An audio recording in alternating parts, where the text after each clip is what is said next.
No man has meant more to tennis in the state of Georgia than Dan Magill. It is impossible to exaggerate the impact Coach Magill had in tennis, not only in Athens, but the state of Georgia and really the country. What can you say about Dan Magill that hasn't been said? He's the most extraordinary man I've ever known. I honestly think he was the reason that that we had hope of winning national championships, because he did it from scratch, and we had to do it from scratch in swimming, but a lot of people had to do it from scratch here. And I think he opened the door for the so-called, I wouldn't say minor, but certainly the non-football, non-revenue sports to feel like we could win national championships. And Dan was the reason. I think what he did more so than the technical aspect of tennis was he provided a great atmosphere and arena to play. I mean, he made big crowds and created a fan interest. And so when you're on the road, you felt like you were playing for people. When you're at home, you were playing in front of people. And in all, when you're 19, 20 years old, that made it fun. And I think that really was what Coach Magill did the best as far as the tennis team went. Legendary UGA men's coach Dan Magill made a lot of things fun. To his core, he was a humorist. He went to a payphone before cell phones, and he called up, and Ola could not do it. And he goes, well, Ola doesn't want to do it. And I said, well, what about Jeff Wallace? I go, he'd be good. And he goes, well, what a great idea. I'm glad I thought of it. And that was typical Coach. Near the end of his tennis career, he wasn't playing that well.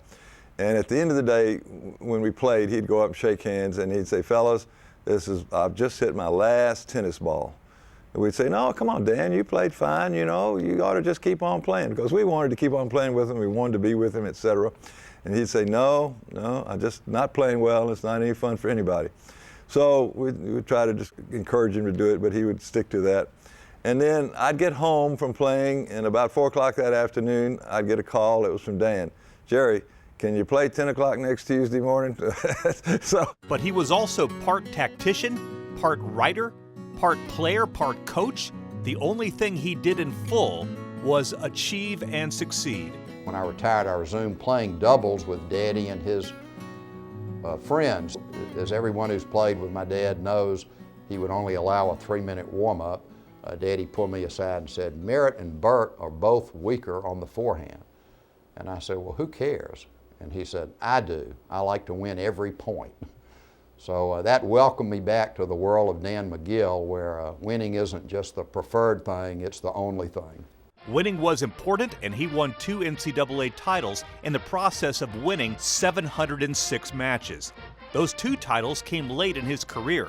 For another coach, it would have meant a monkey finally off the back, but that idea misses the point entirely.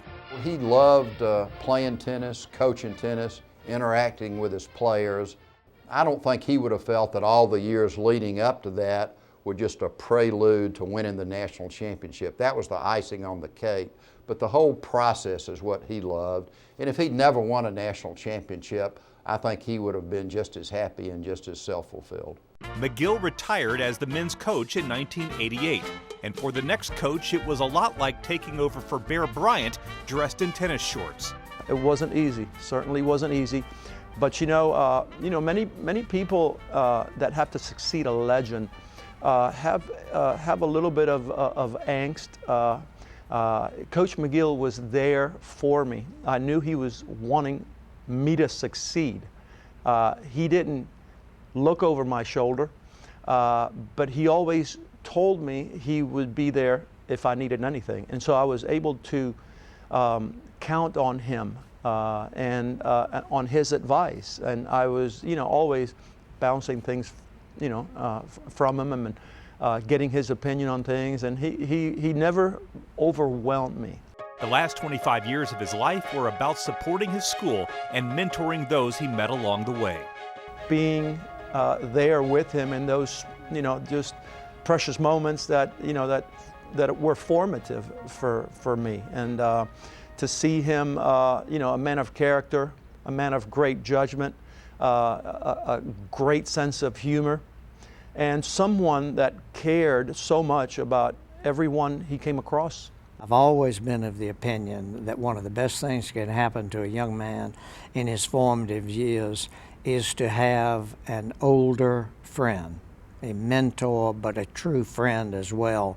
that you can lean on in troubled and developing times, and also one that you just learn through observation of how they work, their work ethic, their style of dealing with people. And with Coach, it was just so obvious of his love and passion for everything he did, from all Georgia sports to with tennis at the forefront. Dan Magill passed away in August 2014, mourned and remembered by tens of thousands.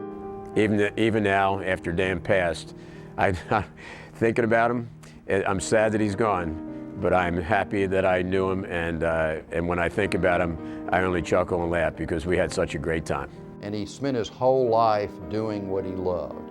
You know, that would seem like an easy task to do, but so many of us spend our life, for whatever reason, doing things that we don't really love.